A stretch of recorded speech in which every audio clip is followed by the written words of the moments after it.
welcome to episode 6 of the Words Matter podcast. I'm your host, Christopher Rivers, where conversations just aren't interviews, they're leadership moments. Today's guest is David Jefferson, founder of Stackin Kickz, a brand rooted in sneaker culture and fashion that has grown into a powerful platform in confidence, creativity, and community. Born in Los Angeles, but raised in Portland, David has become one of the city's most influential voices. So I'm excited to spend this next 60 to 75 minutes with you. We've never met, Right. but we're going to storytell, we're going to share, and we're going to bond. So thank you for coming on the show. Yeah, it's all love, man. Thanks for the invite. Appreciate it. No, Michael Hawthorne, appreciate you. Joseph, thank you for being here as well. Edward, I know you're about to run out on us because you got 5 jobs, but we're glad to have you on the camera as well. Right. So let's get into it. Let's go. How you feeling today, my man? What kind of headspace you been coming into this conversation? Man, I'm good, man. I'm in alignment. You know what I mean? I'm intentional. I'm in the right place at the right time. And I'm blessed, man. I'm blessed to be just on the pathway and journey that I'm on. So every day I get to wake up and realize that, man, I'm really living it on my terms right now. And it's peaceful. Okay? It's peaceful. It's a lot of work, but it's still my truth. Right. It's really, really good to hear that. Yeah. Does the holidays affect you anyway, more left or more to the right, with just the additional complexities the holiday season brings, regardless how you approach it? A little bit, man. I mean, just as an entrepreneur, and somebody that a lot of people have depended on over the years to, to gather gifts or to gather support. I always have had to be attentive to that over the years, So, I mean, there's been times where in the beginning of my journey, I was telling somebody just the other day, people don't know, way back in like 2009 or something, 08, I was literally in somebody's house after midnight on Christmas doing the delivery when I was out the truck, you know what I'm saying? And I was like, I brought it in with them. It's like I didn't really have like a family per se, you know what I'm saying, on my own. So I'll be out delivering to the community, all throughout the holidays. I used to do that for sure. Like Sam, Yeah, something like that, man. Something like that in a van. get it. All right, growing up in Portland, what were some of your early influences, people, places, or moments that helped shape who you are? First. Shoot. I mean, growing up in Corgi, man, with no role model, no real father figure. Like, I was shaped by, I think, the culture of my surroundings and environment in the beginning. You know what I mean? And so, that's where my early definitions came from. And so, as I grew into a man and became more accountable and more intentional, my main influence came from my connection to God, you know what I'm saying, which brought me back to my own truth, which helped me start living life throughout that. It was easy to navigate tough decisions that way when you're coming from a more internal place as opposed to external, where you try to fit in. Um, but then I started fitting out, and then things started making more sense. So, but early on, yeah, my influences came from, music, the streets, my neighborhood. Didn't have anyone to guide me into myself, so that was such a long process of discovery. Which is one of the reasons why it's so important to continue to reach back and be an example, and break down some of the processes and formulas of learning how to define yourself so that you can vibrate properly. So yeah. You mentioned that you didn't have, I want to say, a traditional family structure, traditional role models that were in place. So you had to navigate your own space. How did you start leaning towards entrepreneurship? Something that you fit that would be something that that you could carry with you for many years. Yeah. And when I say no, and I just mean as an adult, when I'm doing when I am an entrepreneur, I don't have, like, most of the time I was single, just like have a family and then at home. So that's what I meant by that. So, but growing up, I always had a mother, always had a loving mother, took care of me, looked out for me. I had a stepfather as well, but I'm also saying I didn't have a father figure or a role model, right? So that's different than just having a stepfather that somebody your mama fed into the curious. But I had the love, you know what I'm saying? But when it comes to manhood and discovering how to move and maneuver as a Black man in America, I had no idea what I was doing. And so I had to pull from my environment for identification purposes in the beginning. And after I got the backlash on that, I had to restructure myself and okay, that doesn't work, right? We grow up in a space, we come from an environment or a neighborhood, but there's a point where we all realize, oh, that doesn't work. We don't just keep doing it the rest of our lives. We realize it doesn't work. That is your father, your experiences. That is your father. So when it comes to entrepreneurship, that was the time where I became more reflective of myself and my journey up until that point. And a lot of people I know do entrepreneurship because, there's popularity involved, there's money involved, there's being cool involved, or just because other people are doing it, or they just don't want to work for somebody. Right. My purpose for entrepreneurship was I wanted to be more like myself. I wanted to find myself, and that was my first entry into my own truth. And the reason why I say that, because up until that point, everything that I've done was based off what was around me and where I was from, not who I was.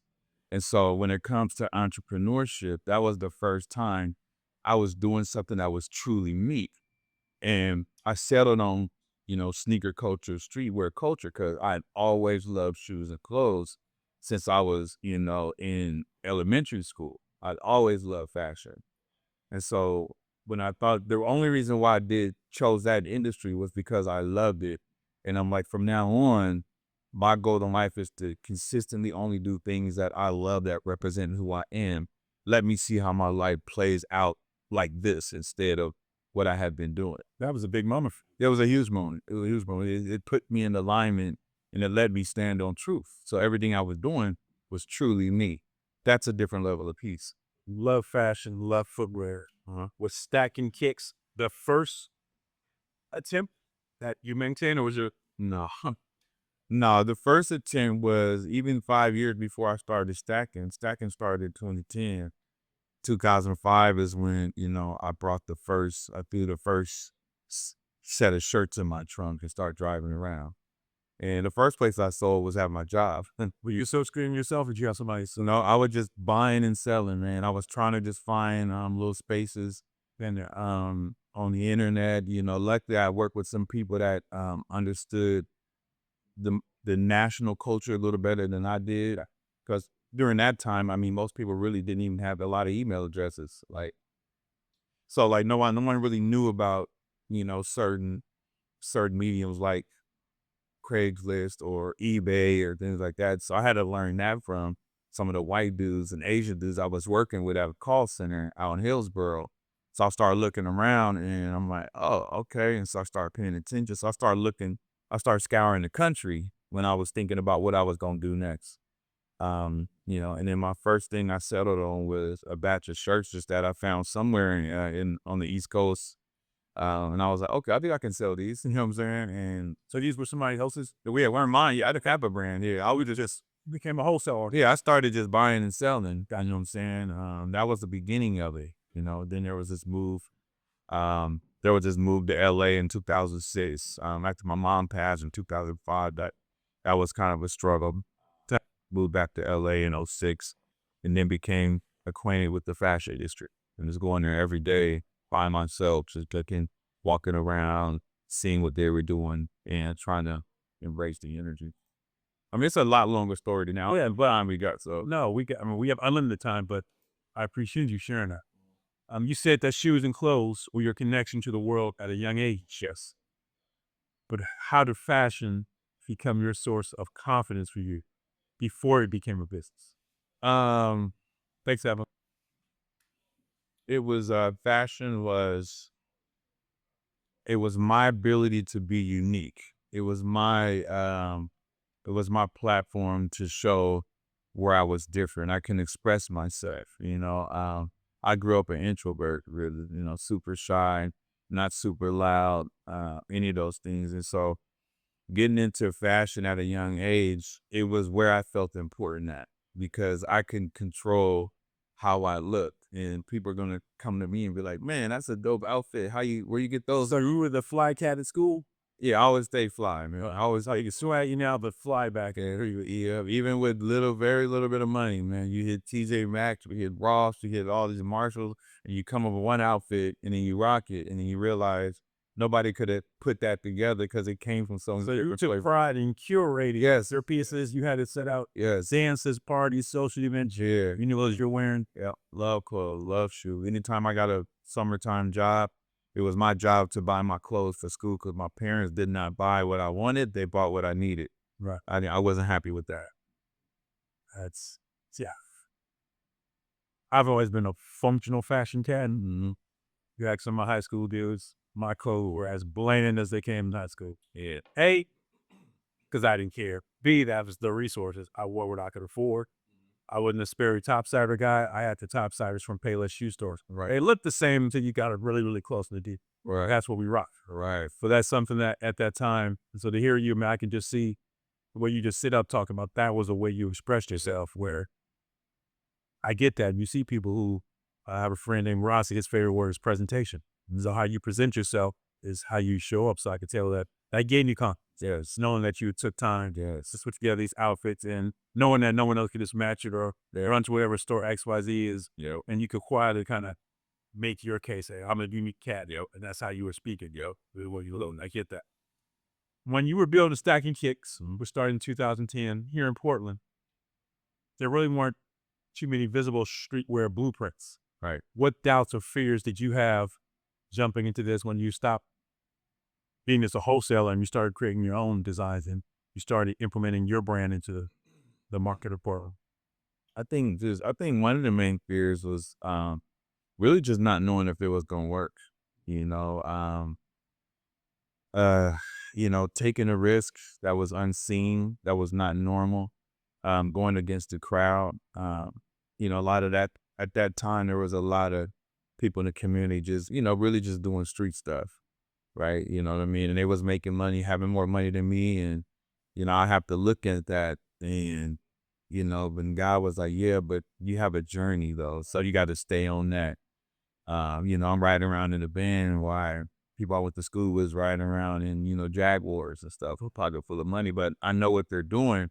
And I'm trying to just stay focused and hope for the payoff. Right. But the main thing is just not knowing if it was going to work, and just wanting to give up and be like, oh, okay, well, I tried. This is done, which I've done at least once or twice over the years. Can you recall? I'm sure there's multiple moments, but one of those moments where a big order went through, or it might have been a small order, but one of those things where you said, this just might. Yeah. I know there's a lot of doubt, even just creating this podcast or some of the leadership coaching I'm doing where you have confidence in yourself, Yeah. but there's still some doubt until you start to get the feedback or people purchasing or just the support from others. Were there some moments or things that you keep that remind you of Yeah. that was a turning point? Yeah. Man, it's been a couple moments like that over the years. I know back in the day, the streetwear culture, was marketed heavily by big sites called drjs.com and Karmaloop.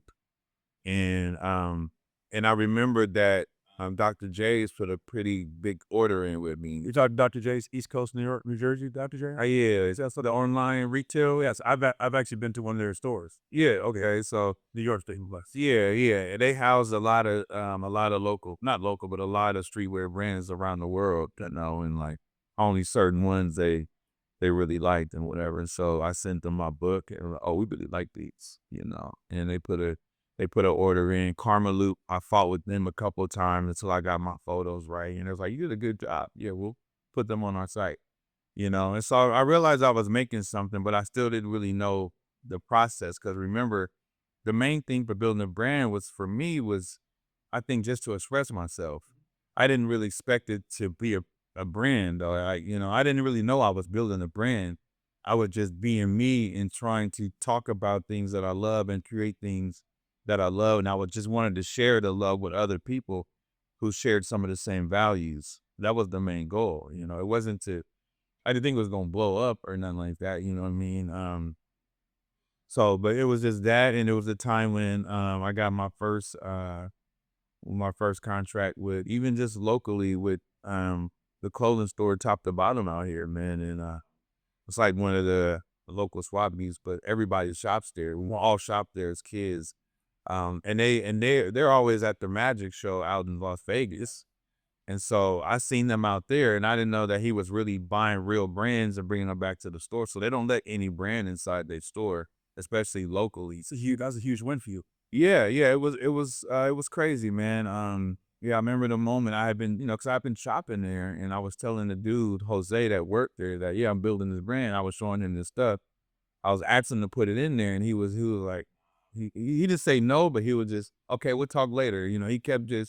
He kept putting me off, and I'm just thinking like, man, like we shop here, so you can carry one of our our brands, right? And he was pushing me off, and bro, I remember one day I got so fed up. I don't know what came over me.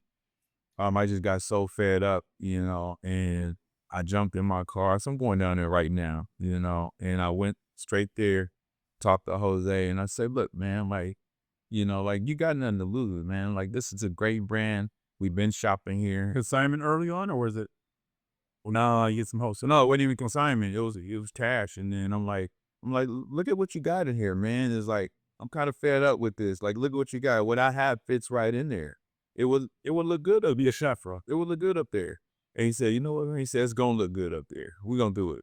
And he only bought 12 shirts, but they sold so fast that he was like, oh, I need more. I need more. You know what I'm saying? And so now, Told you, Jose, it was coming. We told you. yeah, that was quite the breakthrough, and just the energy, you know what I'm saying, and seeing how fast they sold. And so I kept a great relationship with them over the years. And he was like, yeah, man, people just love buying your stuff. They don't even know who you are. They just like the stuff, because I put my creativity into it. I put something unique into the culture. And that was my goal, just to represent it from my own personal and individual angle. You keep making my mind go in places I wasn't prepared to go, which I enjoy. Any formal school training in design or fashion or merchandising, apparel marketing? Nothing, man, nothing. Never worked at a clothing store. Never, no, never studied fashion. Didn't go to the art institute. Maybe I could have, but again, I don't even know what I'm doing. You know what I'm saying? Right now, I mean, when I'm starting, I'm just trying to be me. And so this is all I know. And so I've always been the type to just jump in the water and swim as opposed to reading how to swim. I've always figured things out by just trying them. And so I had no training. I just had my mind made up. And I think sometimes having a made up mind can be more powerful than any training because nothing's going to stop you at this point. So you're going to learn along the way and you're going to learn hands on until you become an expert, you know. Definitely. Earlier, you made a lot of references to just some of the adjustments, adaptations you made as a man, going through this process, looking at here's how I'm living out, here's how everything I'm seeing, but I feel like I should be on a different path. Where you are today in your journey, what part of the kid in you is still a part of your creation? The guy who was 12 or 13 who was like, I'm going to the school dance, I got these jeans that have been creased a certain way, I'm wearing this shirt and it was a polo shirt or whatever you're wearing. Like what part of that kid still gets up and contributes to what you create? Oh,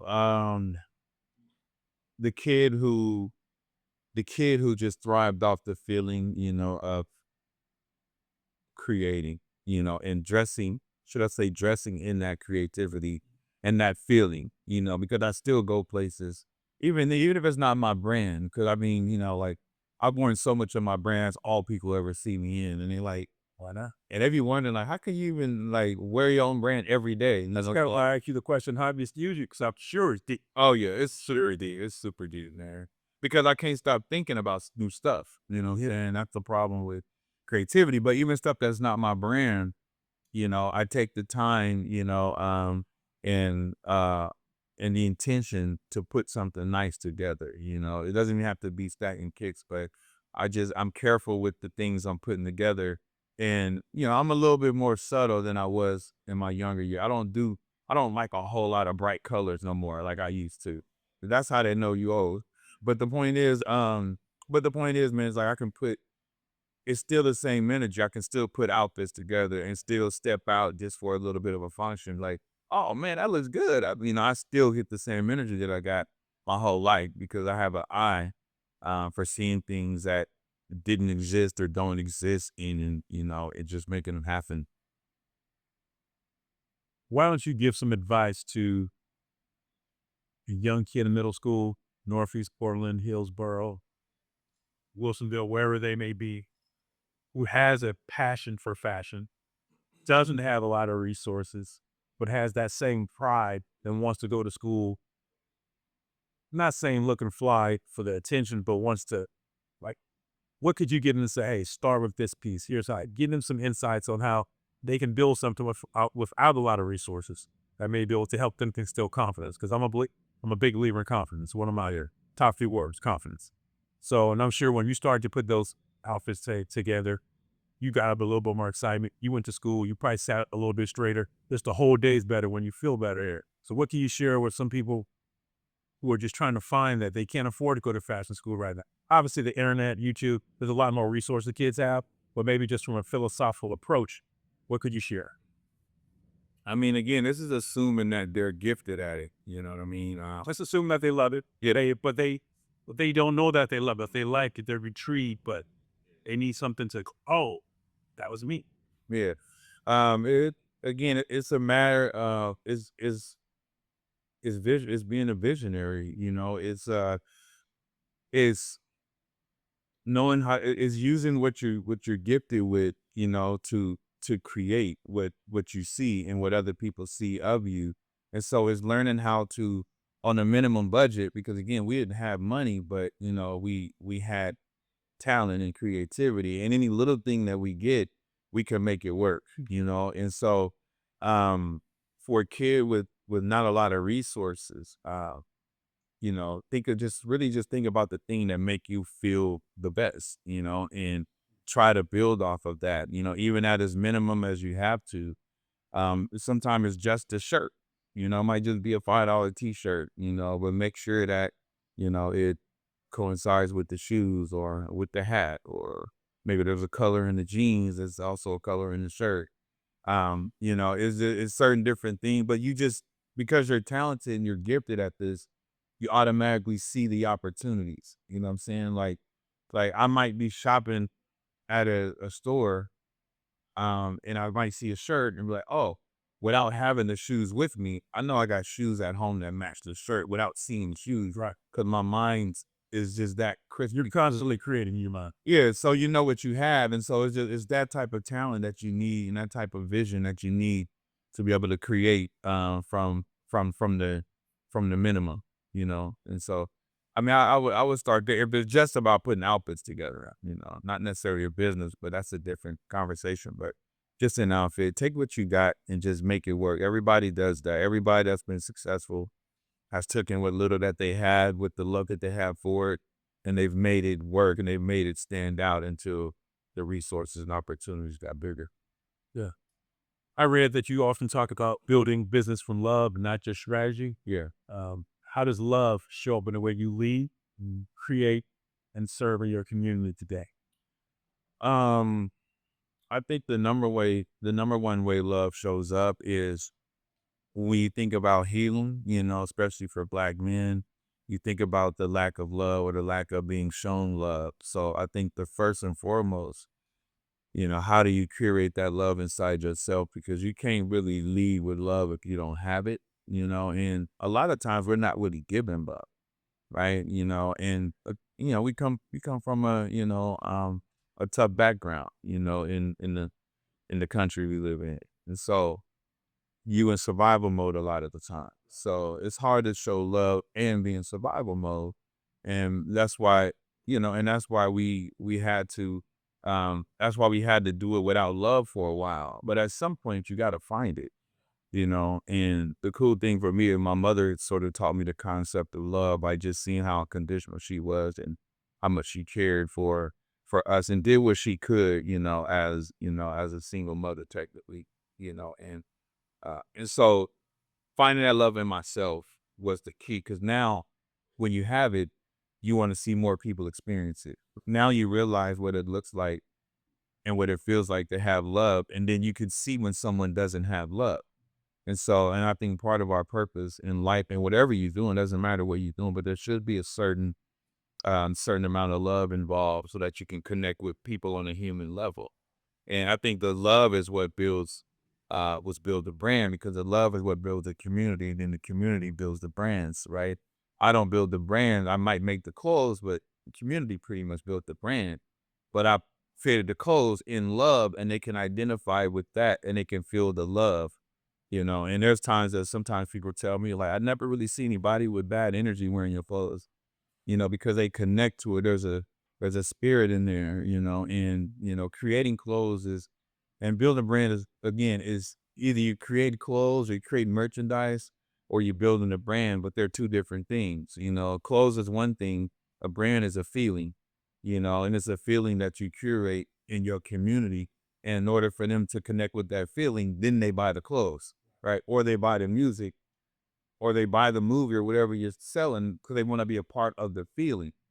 They may or may not like the clothes as much as they like the feeling. And that's why love is important in everything that you build. And when you do it without that, again, that's also very, that becomes apparent. And, slowly you start to diminish because you can't really fake love for too long. And he gave me a lot there. All these conversations you have with your staff members, you have a retail store at Lloyd Center. We talked about that earlier. I know when I walk into a store, you can tell when people are just trying to sell the stuff, Mm-hmm. or when people are really trying to welcome you into an experience, which you feel better about being there. You feel better about potentially buying what they're selling. Right. Is that something that you talk to your staff about? Oh yeah. Oh yeah. I wouldn't, there's no way I can exist without it, and I wouldn't allow it. We are a brand based off of human connection and energy. That's what we build. I even have a collection called the Energy Series, because what we build is based off of energy, is based off human connection. Then the clothes come later, but the conversations and the love and the energy, and the shared values come first. So there's a structure for that, and I won't work with anybody who don't love people or don't know how to connect. And that's why I do most of the work myself. Right. You know what I'm saying? Because I've had people work with me and I'm just like, yeah, or Else I'm at the same. somebody might call me like, I went in the store and he didn't even say hello or something, like we don't tolerate that stuff. This is a brand that's built off, human connection and encouragement, inspiration. I talk all day in the store. I talk probably more than I sell stuff, bro. And I love every minute of it. Well, some people come in there to get the interaction. Some people, they only come, they know they can't, They don't find nothing, yeah. but they come in there because they need that human connection. And as people, I know we need more positive human connection, Yeah, 100%, 100%. and that are definitely positive ones. Yeah. So if they can go in your store and 2 or 3 times a month, knowing they not buying nothing, but maybe that one day they come in, that shirt's on sale, or they sing it up, Yep. they come and get that one item, you can see the joy on their face. Yeah, yeah. And that's how you build it. And sometimes people call me and say, I just need to talk. Right. And I'm like, come through. So now I got a couch in there, man. It's almost like a therapy couch. But I don't mind. That's what I love to do, man. You know what I'm saying? I've learned to love connecting with people on these deeper levels because I've learned so much about people Mm. in entrepreneurship for 20 years. I've learned so much about people, and the differences and the similarities, and so much about the definition of success and living life on one's terms and finding peace. So I have a science for a lot of these things that I do and stand on. And so it's a pleasure because I want to see more people happy. My goal, like my main purpose in life, is to see how many more people I can help find peace, like I found. That's my main goal. And then the clothes can do their thing, but more importantly, I just want to see more peaceful people. That's the main goal. That's a simple yet profound goal at the same time, because we know there's not enough peace, Right. in our own minds, in our own families, in our own neighborhoods, in our city, and so on and so on and so forth. Yeah.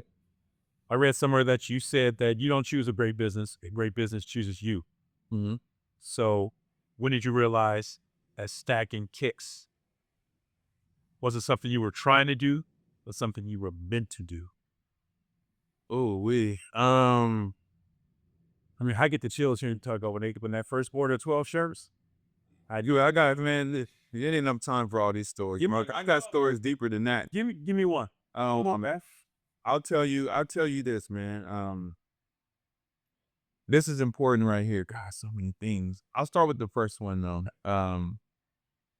again, spirituality has been key for me. You know, I'm a big believer in God. I'm a big believer in the universe and being guided by something bigger than you that helps you become a better version of yourself, right? And I don't really care what anyone else uses, right? I just want to see people get there. And so I'm not big, big on religion. I'm not super religious, but I'm very God fearing and loyal to his words, right? And so I've learned to be a student, right? And one of the first times I started becoming a student is when I started Stackin Kickz. I stopped listening to me and I started sort of hearing God, what God was saying. And what God's going to do is point you back to yourself. But if your God is good, he's going to point you back to yourself. And he pointed me back to me when I looked at him for guidance. He said, well, look at yourself. Who are you? And I had to sit with that.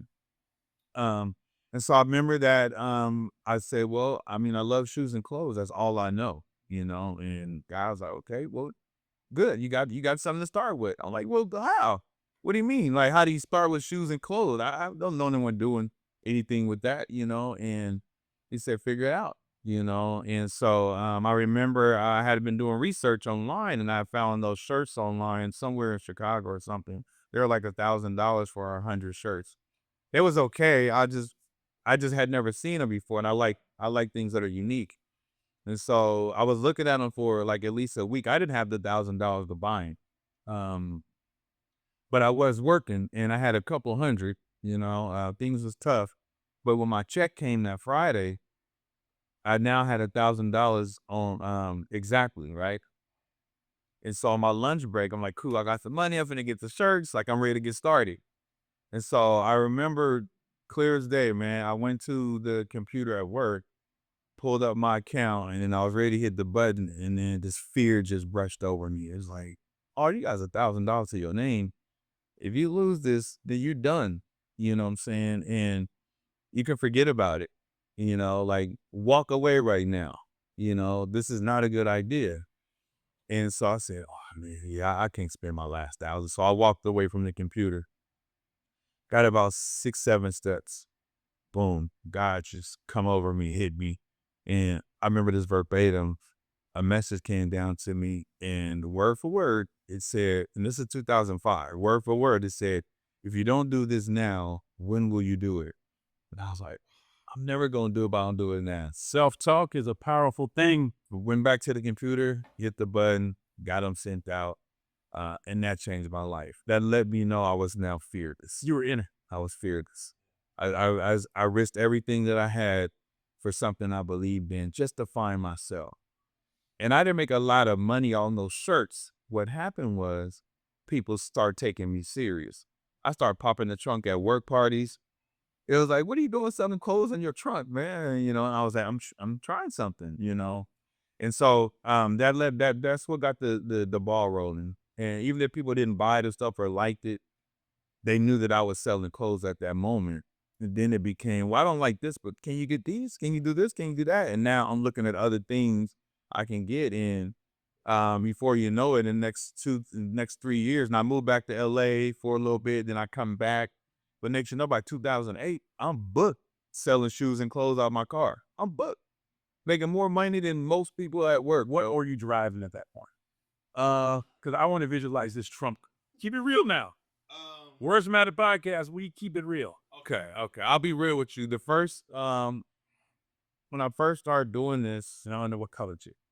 when I first started getting serious with this, I was driving a Dodge Charger. They just come out, and this is '07, and I had a '06 Dodge Charger. It was super dope to me. But I threw the shoes in the trunk, and I would drive all around on the weekends and try to sell. But I still had a job. I didn't quit my job yet, and I would drive around and sell for the 2 days I had off, go back to work during the week. And then after a while, again, God was like, well, you can't stay at work, right? You can't work. I'm like, what you mean I can't work? Like, I need consistent money coming in. Nah, I need you to quit. I'm like, what you mean quit? Like, you know what I'm saying? Cause now I'm working with God, and this is the guides I'm getting. He's telling me, so he tell me to walk off of a job. And so I just walk off, and I tell people, hey, y'all gotta go. They're like, well, why? I said, I don't know. Where you going? I just gotta go. And so that threw my back against the wall again. And now I got to sell stuff full time. And that's where things started changing. And then once I started consistent, the whole city was calling me, man, because nobody in Portland at that time had access to those type of shoes and those type of clothes anywhere. So my phones was ringing off the hook, and I had to have 2 phones just to do business. And that's a short story, but after that, things just kind of started going crazy, and I became known as the shoe guy. And then I had to get an Astro van because the trunk didn't do it no more. I had F. Yeah. I had a Ford Aerostar. Right. Yeah, I used to DJ in a previous life, so yeah. then I got and Yeah, so then I grabbed the van, then I became known as a man driving around with the van and the clothes and stuff, so. thank you for putting more context with that. But I listen to Harold Thomas, E.T., and one of the things that he repeatedly says is how many of us are currently doing things that we know we should be doing, that we know we need to get the courage to leave that relationship he talks about here, leave that job, leave that city, and how hard it is. But just thinking about you about to press send, I've had some moments myself recently where I've been investing in this project where I'm like, I can't afford this, but I also can't afford not to do it either. I got to believe. Right. So just having that self-talk, having that voice, and then also having people who believe in you. I mean, I think there's enough blind faith we have, but you also have to, and what did I just hear? My man Ryan Leeds said that you have to not only have a vision, but if you don't execute, it's just hallucination. Right. So, Right. of course, we all got these ideas and people, I'm going to do this, I'm going to do that. And I'm not as buttoned up as I'd like to be. I'm not as consistent as I want to be in a lot of things I'm doing in my day job and my night job, but just hearing you is really inspiring. So I see you pulling up. So not only were you a salesman, you had that too short hustle we talked about earlier. To sell stuff out of the back, it just says something. I mean, people don't look at you crazy. Yeah. Oh, you were in it. Yeah, they were laughing at me. People were laughing, especially on my job, yeah, so I get it. Yeah. But let's talk about I'm going on script here because you got me intrigued. And it's either good. I mean, this is good. I good at this. Yes. What type of shoes are you into? Oh, shoes? Oh, man. Bros. This way you could. I mean, because and why were they buying them from you and not going to Foot Locker? How come they weren't going to Lloyd Center? How come? Well, what did you have that made you so undeniable that kept pulling up to the Dodge Charger buying the shoes? Well, look, put it this way, man. So my nickname was, so I called the little hustle, I called it 503 Exclusives, right? I had business cards and everything. Good branding. You know what I'm saying? So, and essentially people start calling me Mr. Exclusive. What does that mean? It means I'm different, right? I think different. I am different. I sell different. There's nothing you should be getting from me that you can get from anybody else. That's me staying in my own lane. That's my mantra. Anything that I create, I don't create things that are already done. You know what I mean? And I don't mean like nothing, but I mean just in general, especially where I'm at in my community. If someone's already doing something like this or selling these exact same things, and then I'll find something else. I like individuality. I like being unique. You know, that's everything about me is being unique. That way, I'm not really competing against anything or anyone except myself. So the shoes and the clothes were just things that weren't important. Like, remember, this is at an age where, this is before even Facebook started even popping like it is now. So people weren't even really using the internet like that. And I didn't tell you this, but I went to this didn't have much to do with it, but I did go to University of Oregon. I'm a duck. I graduated. And so I was more prone to handling computers and emails and things like that from going to college. And so, but around this time, most people in my community, they weren't really on internet like that. They didn't really have email addresses. And so sometimes I had to create an email address just so I can send him pictures of stuff that I'm selling and have him open and give him the password. I had to do that a couple of times. So the point is, I was resourceful. While everybody's focused on locally, I'm reaching around the world to pull things in that have never been seen in this part of the country. How did your collegiate experience, not that that's everyone's path, Mhm. for a lot of reasons, so I'm not saying that's the only path, but I think it's important. How did your collegiate experience give you a larger global perspective. Because I think that's what going to school does. Yeah. If you're in the mix with people from all over the world, different nationalities, different languages, different ideologies. But it sounds like, and I'm glad you shared that because I'm just respecting, but you also have some fundamental training. One thing I tell my son, he just graduated, having your degree is not going to guarantee you a job, but it's going to check a huge box that says you can at least work and finish something that you start. Yes, that's what it says. And again, my stepdad and certain people, they'll tell me like, yeah, college is what did it for you. People always come to me like, yeah, because you went to college, nothing's got nothing to do with college, man. But what I will say is, what I loved about college in hindsight is that it exposed me to the fact that there was another way to exist outside of where I come from. Right. So I was culture shocked when I moved down to Eugene, Oregon, and saw what I was. So I was trying to bring the street mentality with me to Eugene, but it didn't work. It didn't work. Like I couldn't use it, and so I was forced to adapt and forced to understand that there's other ways to exist. And again, a lot of my friends there come from all over the world. You know what I'm saying? Like all cultures. I got a homeboy that's Filipino, Mexican, like all from being in the dorms with me. So we're still cool to this day. So I love Eugene for the culture.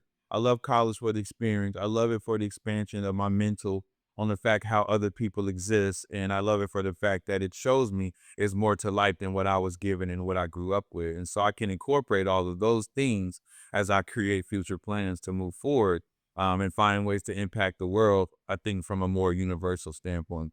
And your degree was in Political science. so your political science degree, as accomplished as that is, did not give you that get up every morning and hustle and go curate all these different things. It didn't give you that. No. I mean, I think I like to study, man. I like, So you are a lifelong learner. politics for me was, I just want to understand what type of system we live in. Not that I really want to be in politics. I mean, the only thing I would have done is I would have practiced law. That would have been the only thing I would have used politics for. But I chose a different pathway. Especially just kind of going through where I come from. I don't know if I even believe they would even let me be a lawyer, right? Because I don't know any from my neighborhood. But the point is I'm a lifelong student, and so and real quick, and right now I'm working on my book, and I'm pretty far along in it. And Would be your first book. it's my first book, yeah, and it's called Student of the Universe. We talked about this last. Everybody got a damn book, but Yeah. congrats on your. It's coming. So basically, what I'm saying is, being a student of my community, being a student of a 4-year college, being a student of society, being a student of the universe. I'm just here to study and learn formulas and science of how people exist and how they find themselves and um how they relate to each other. That's what one of my biggest passions. I'm trying to understand people on a level to where that I can write formulas to impact the way people move, mainly so they can and think, mainly so they can understand the truth about where they are and how to maneuver in it so they can create the experience that they want and find peace through that life on their own terms. So that's what I care about. So I just study different aspects of race, of politics, of religion, of relationships, of community, of blackness, whiteness, any aspect of humanity, the way they relate to each other. You know what I'm saying? Like any aspect, I just like to make sure I understand and pull the science out as I create my formulas to try to support people in finding that peace. But a lot of that lack of peace comes from the fact that people just don't know how other people exist. And once you understand that, you can create a formula for it, and you can maneuver a lot more fluidly. Yeah. Political science. All right, you are obviously well studied and continue to be a lifelong learner. When did you realize on this entrepreneur journey that in order for you to grow or scale, that you have to pull someone else in? And who was that first person you pulled in? Was it an accountant? Was it a designer? Who was that first person you pulled in to support you grow? Not that you weren't successful, Right. but you had to be able to extend more. You had to spread out some of that work here. Yeah, that's true. That's a good question, man. I've done so much alone for so long, bro. I think the first consistent person that really showed that they cared about the brand as much as I did, um, and was willing to make sacrifices for it, And not just a paycheck. yeah, not just the paycheck, is a friend of mine named Aaliyah. Okay. She's from Atlanta, Georgia, and she loves fashion. Like, she loves clothes, like, more than I do, it seemed like sometimes. But she's a lot younger than me. But she's shown her commitment to the brand, her commitment to creating, to design. People love her. You know what I'm saying? They get the same energy from her that they get from me when they come in the store. People come looking for that. If I'm not in the store, people like, oh yeah, I'll just come back later. But then I get so many compliments on her energy, on what she brings to the table, her attention to detail, and just her love for the culture, the brand, for people, for communicating. It's a beautiful sight to see. And I've worked with other people, but she's gonna stand out the most as the person that's going to seriously be the first main person on the team that might even be pushing it once I back up from it. So yeah. Two things. I'm gonna come back to the book because I just stay on there. But Stackin Kickz, you're selling apparel, accessories, mhm, but you're just instilling hope in people. You're giving, and vibrations might be the word kids are using nowadays, but it's your way to pour something positive into the community, into the world, that make people feel good, and they're coming to get things that they didn't even know that they were getting. Yes, I mean, I could just sense coming into the store. You talk about got a couch, come sit down. Yeah, we just need to talk. Yeah, but you're providing these safe spaces for people to get through. Probably maybe it's longer rough patches or just a tough week or maybe a tough moment. Yeah. And I think that's pivotal. That oftentimes when brands get so big, I'm gonna say they can't, but it's more difficult to do because it's about the bottom line, Right. about shareholders, it's about quarterly earnings and all that, Yeah. which I get. Yeah. But you're still at a place now where you can thrive, you can still grow, but you're really impacting people. Yeah. Talk about some of the things you're doing as extensions of your brand where you're out in the again. Um, I know one thing that I do very consistently is I go out and speak. Um, I speak at schools, middle schools, high schools, elementary schools. I've spoken at universities, colleges. I go to prisons. A juvenile prison, McLaren. I go to Oregon State Penitentiary. Oregon Correctional Institution.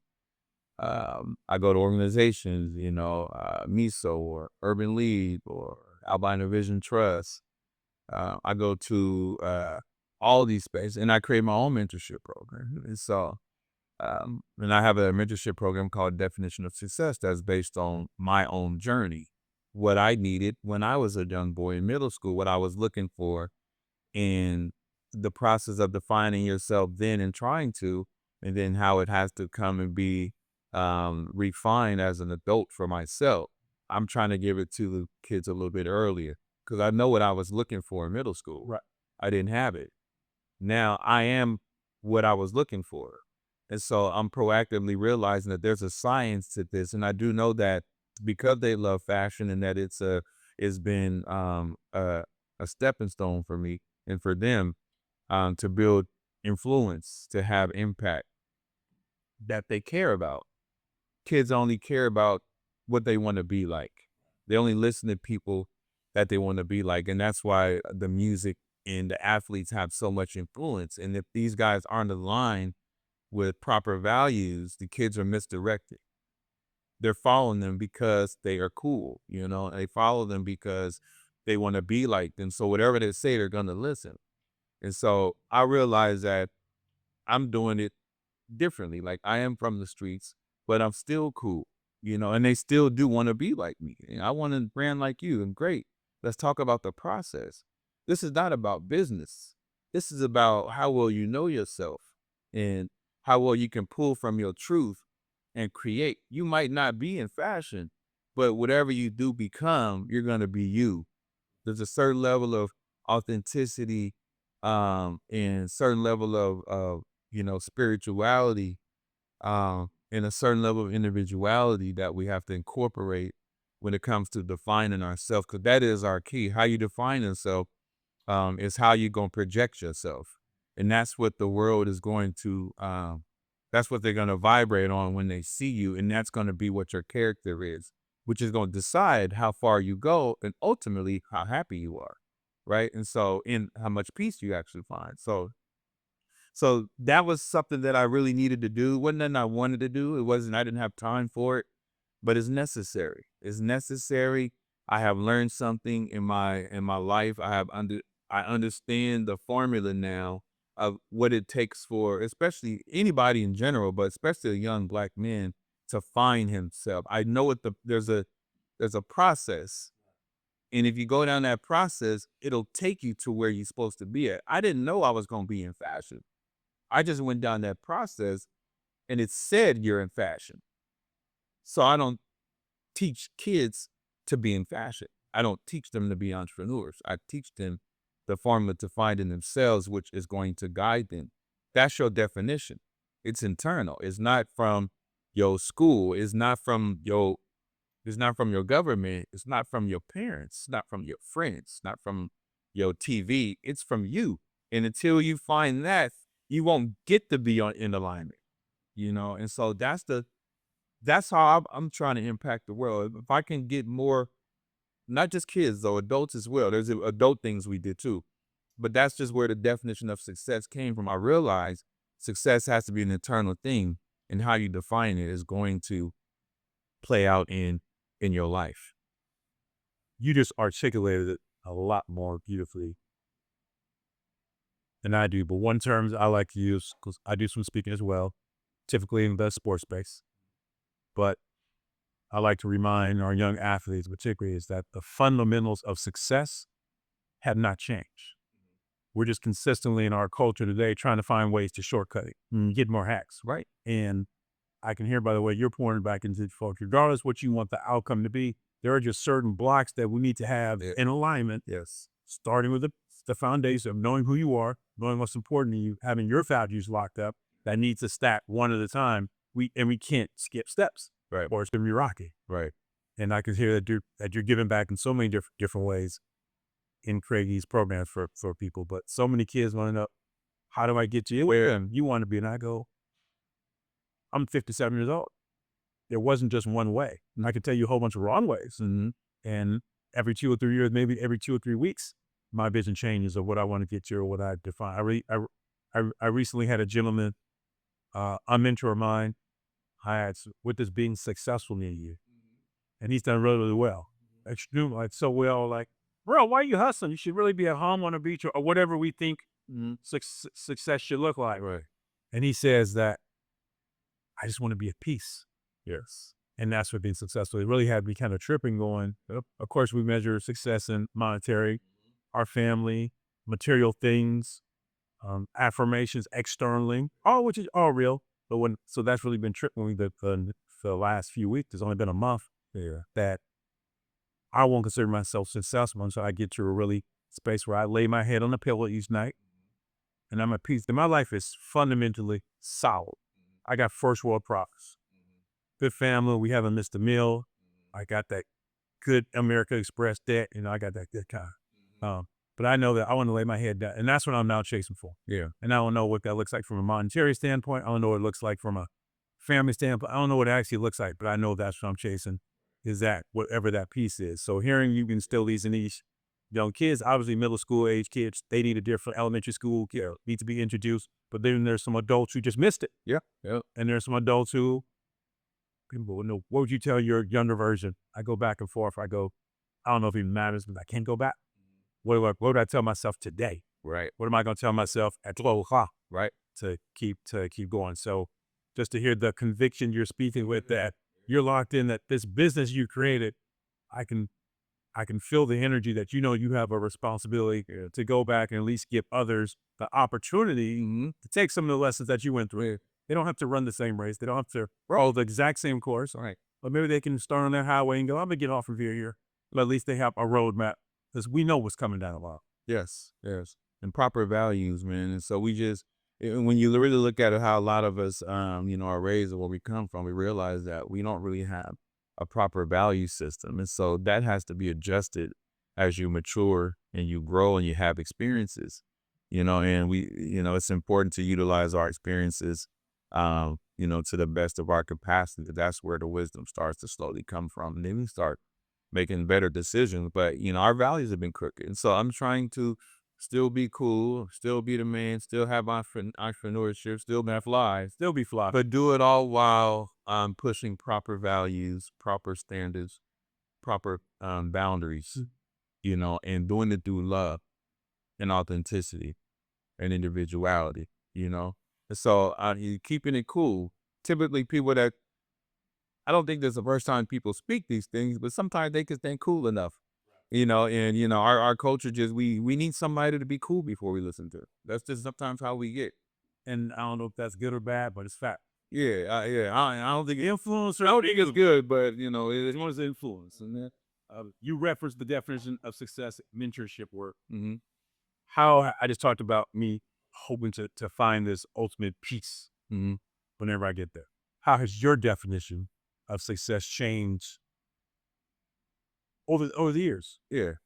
I mean, yeah, it's been just that, it's been ultimately what I've learned is the overall goal we just said it is should be peace in everybody. I mean, time is not really it's not long enough. Like we're not here long enough to live without peace. We think we are, but it's too short for that. And so peace should always be the overall goal. But the question is, how do you get to peace, right? Well, my studies determine that you get the peace by making sure that your life is lived on your terms, right? And what does that mean? It means that everything that you do and that you're involved in is really a part of your truth. It's a part of your actual chemical and unique makeup, right? There's no way outside of that. That's where you're supposed to be. When like what you say, lesser is what's a lesser. I forgot who you say you listen to. Tony. Ryan Lake or ET. Oh, E.T. Yeah. Two guys. Oh, you say E.T. was saying Oh, something. that's Brown gets the nurture. Yeah, when E.T. was saying something about, you ain't supposed to be doing this, you probably ain't like those are all things that are in violation of your truth when you're not supposed to be doing them. So we have to take those, those energies and we have to release the things we're not supposed to be doing. So my main point is living a life on your terms is gonna call for you to only do things that are in alignment with you. That's difficult because now you gotta have super strong boundaries to protect those terms. And then you have to know who you are. So if you don't know who you are, how do you know when something is outside of you or not?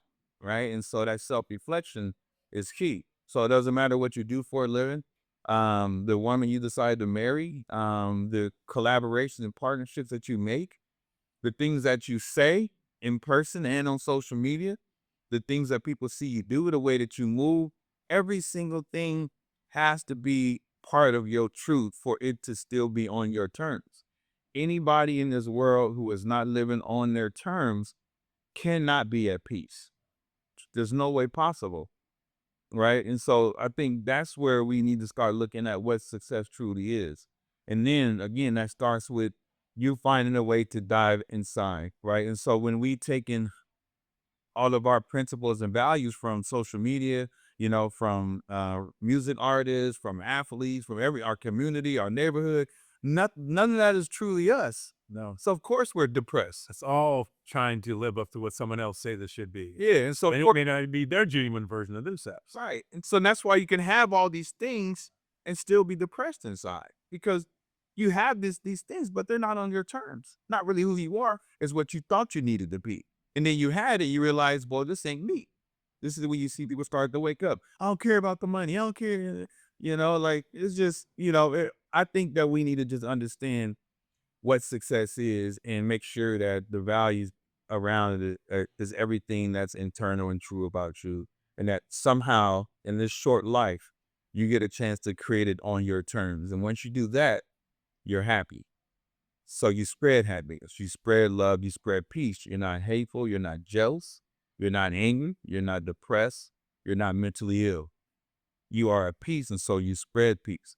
And then once we have more people spread peace, we'll be in a space in the world that's resonating more peace than it is negativity. That's why we have so much negativity and so much slander and lies, because nobody's really at peace and they don't know how to find peace. And a lot of them don't even know that peace is the overall goal of life. And that is possible. And that is possible. And some people have never seen an environment that's not peaceful.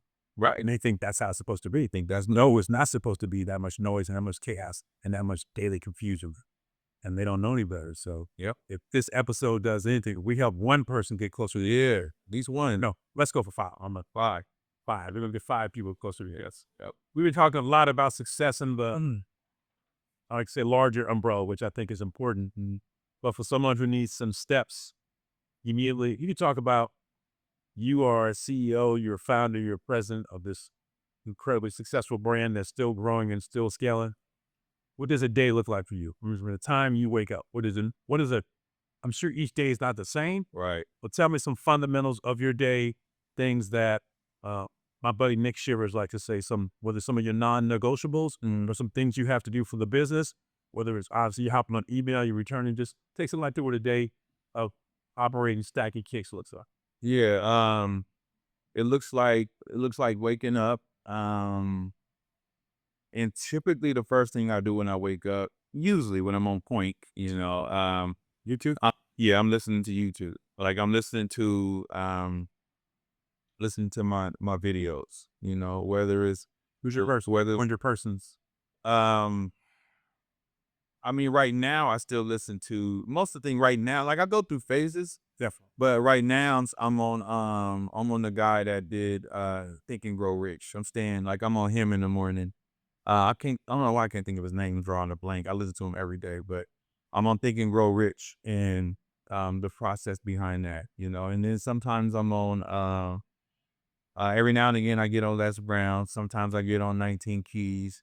I even like Dr. Umar. I'm sorry. I know people don't, but sometimes Dr. Umar? yeah, sometimes I like his philosophies regarding Black people, in moderation, Well, I'm looking up where I'm not on. That's the fun part about asking people. There's so many people that we could draw inspiration for. yeah. How you spell Umar? UMAR. Our founder, he's first Yeah.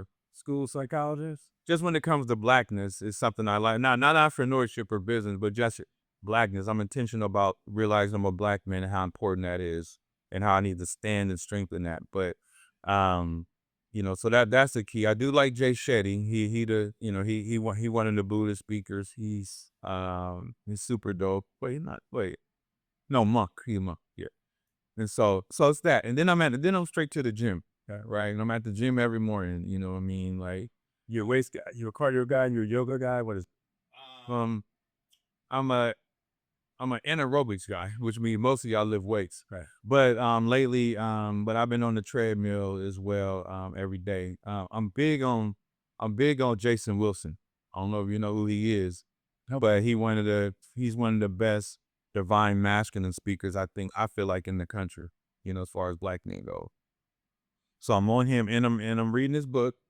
And so then I read a little bit too. And then I write my book, right? And then I'm going to the store and I'm greeting people. I'm selling products. I'm putting the videos on in the background. I'm returning emails. I'm making calls. I'm seeing, every day I get hit with, ideas about let's do this, let's collaborate. So a lot of people, once you build the energy up, and that's why people always say, well, people only support certain people, unpopular people, but it's like, once you put in so much work, I'm heavy on the law of attraction. So I've been intentional with the law of attraction since I learned about it in 2007.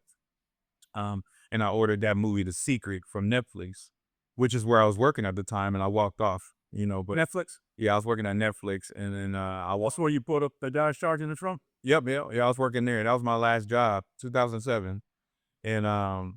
And I ordered a movie from them because you got discount because you work there. This is when they were still sending them to your house. Yeah, it's in the mailbox. One of the customers called one day and it was like, I got a movie here and it's called The Secret. It's not working. And so I sent her a new copy and what is The Secret? I said, that sounds crazy. And so I looked at it. I was like, that's interesting. I ordered it. And I realized it was all about the law of attraction. And so I was like, I'm gonna try to use this law of attraction thing to build this business and see if it actually works. And it absolutely worked. I was like, this is crazy. So I became very strategic about the things I was saying, the things I was doing, and what I was putting to the universe. I've never heard about it. Yeah, I've it's heard a it's a book and it's a movie. You know, I think the lady's name is Rhonda Byron who wrote it. But it's on Netflix for sure. And of course YouTube. But ultimately, it was a guise to help people understand what the law of attraction is and how it works, and the intentionality behind what you do and what you say, how it predicts the life you're gonna live. And so, it's a good idea to strategize it to your benefit. And so ever since then, you know, outside of being human over the years, but ever since then, I typically are very strategic about the things that I say and do, behind closed doors and in public. I'm a little bit more open with my close friends because I know they understand me, so I can be more humorous, but I'm very careful with anything that I put out in the universe. One of the most important keys that I've learned and that I always teach my students and all my friends is that a smart man sees everything that's in front of him. A wise man sees everything he's in front of, right? Which means that it's a lot bigger than us. And a lot of people only subscribe to the things that they can see. When you really need to be accountable for the things that you can't see, because that's where the opportunities are. And the doors are open. There's always people paying attention to see who this person is. How do they deal with failure? How do they deal with sportsmanship? How do they handle customers? How do they inspire people? Do they build people? Do they break people? Because we need to know who we need to offer this next opportunity to. So a big part of the culture that I see, especially on social media, is people like, well, I don't care what they think about me, da da da da. That's fine. But in the end, it's not about what you see, sometimes about what you don't see and the opportunities that you lost before you even got to see him coming.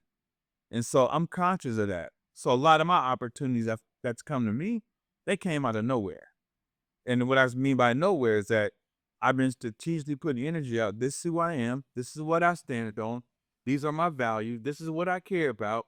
So anybody in alignment with these, I'm available. And I not out of nowhere. You've been working your plan. Yes. So they came from the plan. I mean, they may have come from places that you didn't know or a relationship you didn't have, but you didn't systematically every day pour into this. Let's pause right there because I keep forgetting. Talk about this book. What's it called again? And how far along are you? And so when can people get it back here? I'm writing a book right now called The Student of the Universe. It's good to hear. The thing is, I was also came with a concept called Society College, right? And I've been writing on that since about 2015. I took it to one of my mentors. I was like, "What do you think about these ideas, this book?" He's like, "Man, that's dope." He said, "However, like that's a course. That's not a book." Because again, Society College is what I was telling you earlier. I like to study. So it's really about, seeing society as an institution of education instead of a place to just exist. And you can learn so many things just going outside of your door. Okay. And people don't really understand that everything is education. So the more you learn about the society you in, the more fluid you can move through it and get where you need to go. I wanted to write that, right? And he's like, nah, he said, that's good. And I love it, but that's a course. That's not a book. He's like, where's the book about you? I said, I don't want to talk about me. Like, I'm still an introvert. I want to be low key. I don't want everybody to end my life, And he was like, nah. He said, because why they gotta listen to you? Like, they need to know why they need to. I mean, Portland people might like you, but what if this thing goes around the world and something? They're gonna be like, I don't know who he is. Like, why do I gotta listen to him? Where's your introduction book to who you are? And I was like, dang. And so I put Society College on hold and I came up with the Student of the Universe. And what is the Student of the Universe? It is my plan to demonstrate how one of the keys to alignment, success, living life on your own terms, and peace is obedience. It's always understanding when you're supposed to be astute. And I think a lot of discrepancies in communication, in growth opportunities, in families, relationships, whatever, a lot of them come from the fact that there's times when people don't understand who's actually the student and who's the teacher. Sometimes when the student is doing most of the talking, there's not a lot of there's not a lot of learning taking place, right? But when the student is doing most of the listening, there's a lot of growth there. And so a big key to my success is my ability to be obedient to my truth, to my God, to the spirit that I feel when I know that I'm doing the right things, even if I don't want to. I didn't want to spend that $1,000 on that first run. I did not want to do it. I took the decision-making privileges away from myself, and I let I let God decide that. He said, "You're going to do it." And so I did it. I was obedient, and it changed my life. So I'm demonstrating my story and how essentially me learning how to be obedient and hear and listen and study is what's been my key to my self-improvement, my self-awareness, my alignment, and my success, and ultimately my peace. And I want people to understand how important it is to know what obedience is and how to be a student. So me being a student of the universe is what's responsible for my wisdom, my growth. You don't get wise without studying or listening to something. Every day I'm on the podcast. I'm listening to my friends. I'm listening to kids. I don't always tell the kids what they need to do. Sometimes I need to hear them. Sometimes I'm their student because I'm still learning about their process. So that's ultimately what it is. I'm going through 12 chapters of showing my process of growing up in the streets, getting in trouble, like doing all type of bad things growing up, and then the point that it shifted when I became a student. So Student of the universe. I'm gonna say a lot, but one thing that just came to mind with me is us as humans, us as Americans, we think when we get of certain age, we only use student. right. I'm a grown ass man. I'm 18 or I'm 31. Whatever, like we attach a numerical number to where we feel we should be, then that's so backwards. Yep. And as much as I'm in the third quarter, I'm the third quarter of my life, second half just started in a 4-quarter game. I know that there's a certain part of me, I need to listen to my kids who are 27, 24, or I need to listen to sophisticated young people just so I can continue to learn because life is evolving and moving so fast. So to hear you talk about, I know you're a lifelong learner, you're listening, you're learning, but there were principles that have been successful for you that have allowed you to move in this space, in this universe at a rate where you're proud of, that you feel good about, not that you're achieving everything you want to accomplish, Right. and you're going to be able to tell your story, and it's going to affect and help a lot of people. Yeah. Yeah. Absolutely. So in a perfect day, I'm not going to put you on the fly, but what do you think is going to be better? Ooh, that's tough, man. I'm halfway done now. So I'm on chapter 6, so it's gonna be 12 chapters. So right now I've been getting about a chapter out, I feel like maybe a month. So I'm hoping next year. When you're ready, we will be ready to support, Yeah, yeah. post and share, and more importantly, purchase. Yes. Everybody I got you. Support the project. Support the project. Put your money where the mouth is. Uh, I'm gonna say this right now. We got to do this again. This where I thought I was coming in with this. Yeah. I'm not even coming in with it. Mike, are we gonna be able to run this back? Yeah, we're gonna run it back. I know we're not done, so I got to just bring it back home. Okay. Top 3 shoes of all time. Let's have a little fun. Oh dang, they always ask this question. Because you the fashion in the footwear, dude. And that's how I started. You were selling them out your trunk. Hey, that's how I started, but I don't know how much I even care about shoes no more. Okay. But no, let's be Oh, DJ. the old one. Okay, so of course I'm always a fan of Jordan 6. I love Why? talk about infrared 6. I think it just reminded me of a time when I was a teenager. And only people who had those, again, I was young, so I was trying to find a way to fit in. Didn't really have a lot of money, but at that moment it was really difficult for people to afford Jordans. And Still is. yeah, well, still is, yeah, but You don't even kind of discounts you got. well, I guess I was a kid, not an adult, like it's easier when you're an adult, but I just remember those shoes being worn by the people who had money or the people that were hustling. Everybody didn't have those. And I wanted them so bad because it just, to me, at the moment, they look like success. And so that always stuck in my mind, the infrared Jordan 6, and I'm gonna go with the Jordan 1s too. I think mainly because those are the first ones I worked for. You know, those are the ones that I remember. My parents were not going to buy me no Jordans. We could not afford those. I was going to find a way to get what I wanted. And I remember working, and I did some work for my stepdad and some work for some neighbors. And I came up with some money, and I bought my own first pair of Jordans. And that's so significant because my parents, my mom, even though she didn't really let me get what I want, she taught me one of the most important things about life that I hold on to this day, that whatever you want, you gonna have to get for yourself. Like, no, and I don't think, and I was never, and I think at that point, from that point on, I was never satisfied with what anyone could give me. And I think that's what changed. That's why I started hustling and why I started finding myself. I was never gonna be satisfied with anyone gave me. Not the world, not no job. I just wasn't gonna be satisfied. And I had to hold on to that. And so they taught me that. So I've been working since I was 13, finding little jobs to do around the neighborhood. And every time I got money, I bought clothes and shoes. That's it.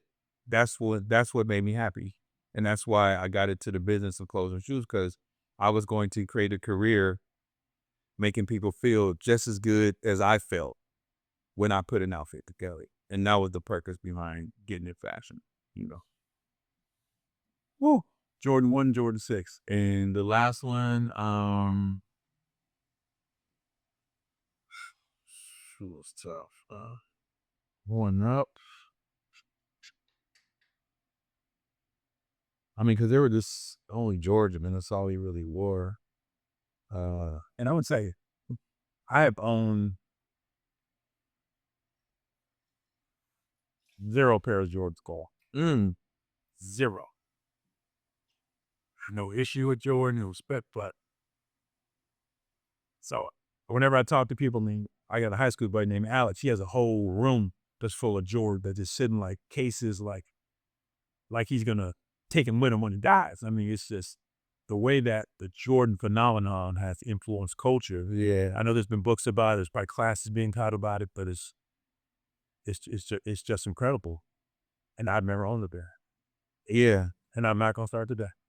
Right. That's good, man. That's good. Now I don't. Now I won't buy none unless I really, really feel like I need them. Now I'm just kind of. That's what got me in the game. But I've just grown so much since I started the business, man. And now I'm just more into, like, I'm more into the mental aspect of things, and the mentality of entrepreneurship and the mentality of growth. And you just grow a lot when I go through so much, man. So I think just for the last pair, I'll just say the Jordan threes. Just they always You can't go wrong. That's a staple. yeah, they always been legendary, you know. So I'll say this too. Who would have thought Jordan ones be 30 there, be 35? No. We're almost 4 years later. No, we are 4 years later. Yeah, 88, I think. See. All right, I'm gonna ask you a 2-city question. Okay. You're an entrepreneur, you're a business owner. Give a shout out to a restaurant here that people are sleeping on in Portland, and then give a shout out to a spot that you miss in LA. Who else? Oh, okay. I think one of the restaurants people might be sleeping on in Portland. I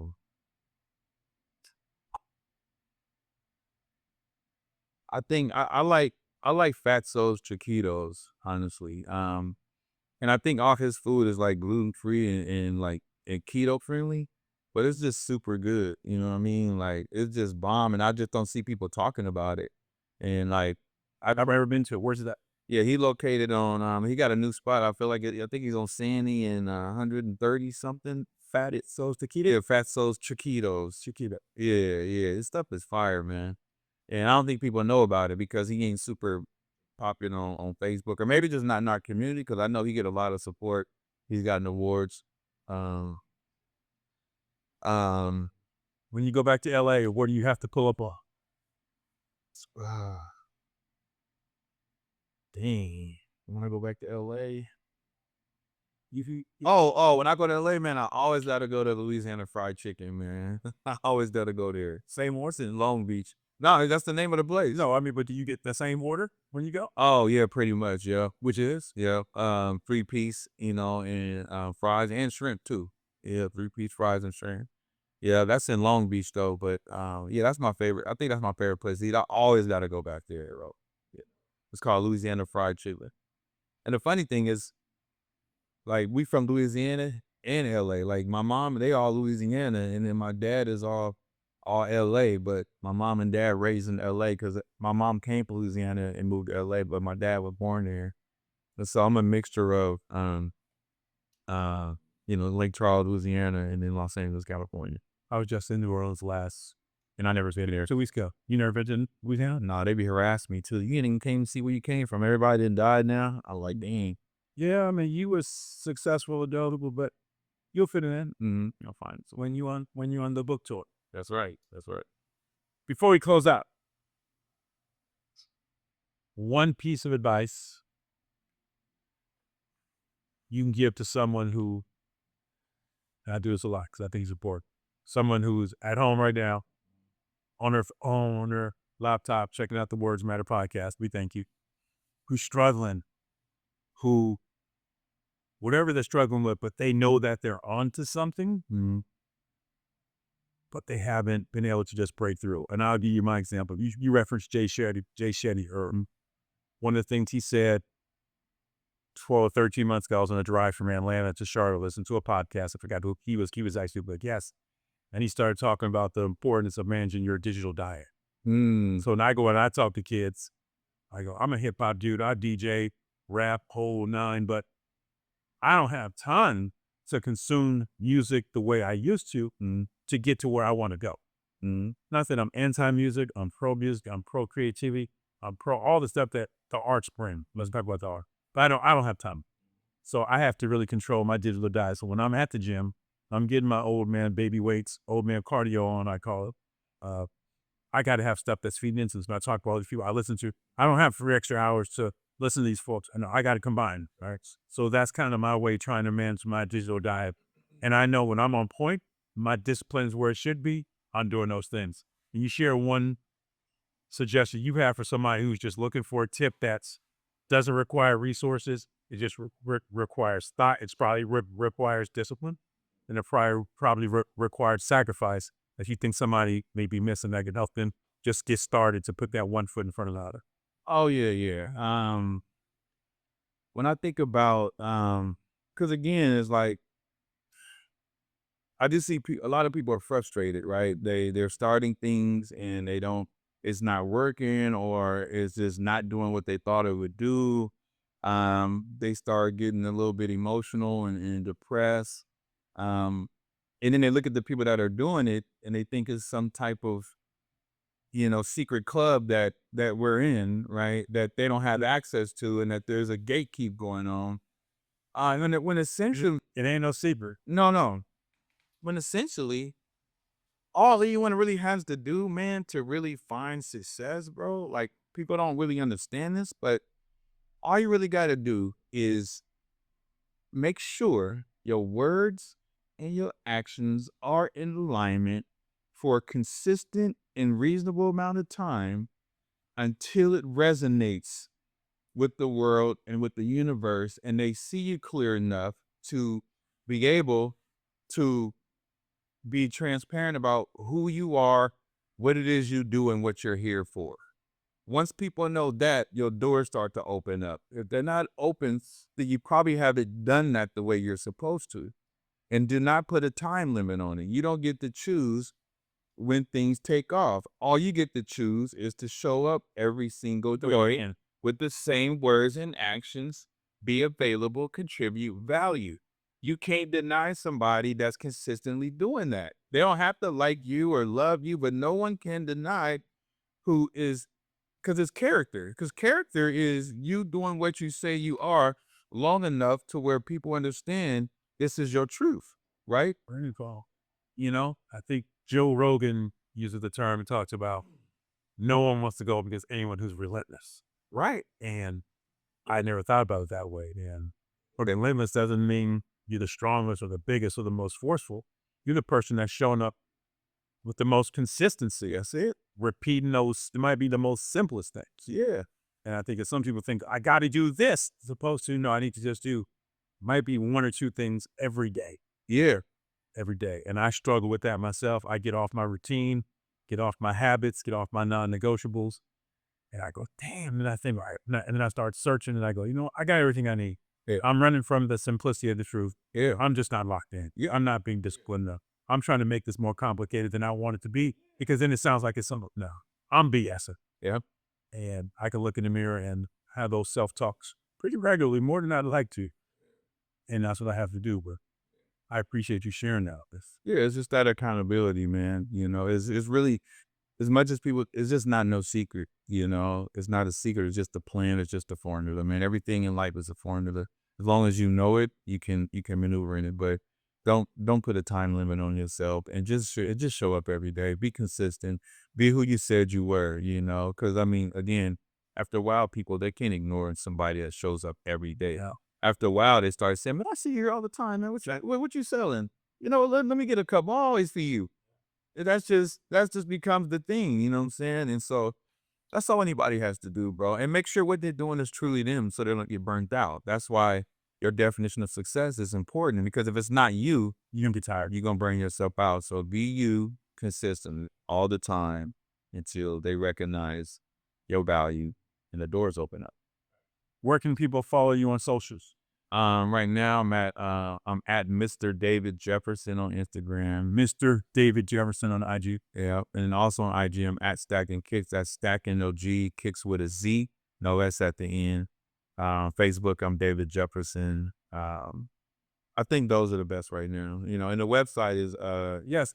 Make a purchase, folks. yeah. The website is Look at how clean he is. You want one of these or something, was it? Is that embroidery? Yeah, everything. Yeah, it makes the That's a lot of stitches. yeah. That is not a. Yeah, most of my stuff is made from scratch. You know what I mean? Because I want to make sure I bring the best quality possible. Okay. Speaking of embroidery, we got our first sponsor, Threads Embroidery here out of Portland. Our first sponsor to the show. So I'm going to thank them for joining in and just ordered a nice set of beanies.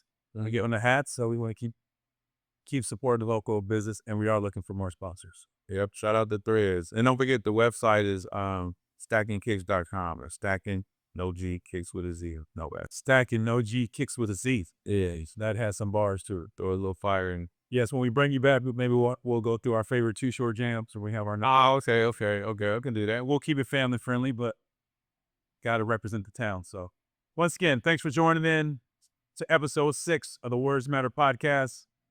I'm your host, Christopher Rivers. Stay at it. Yes.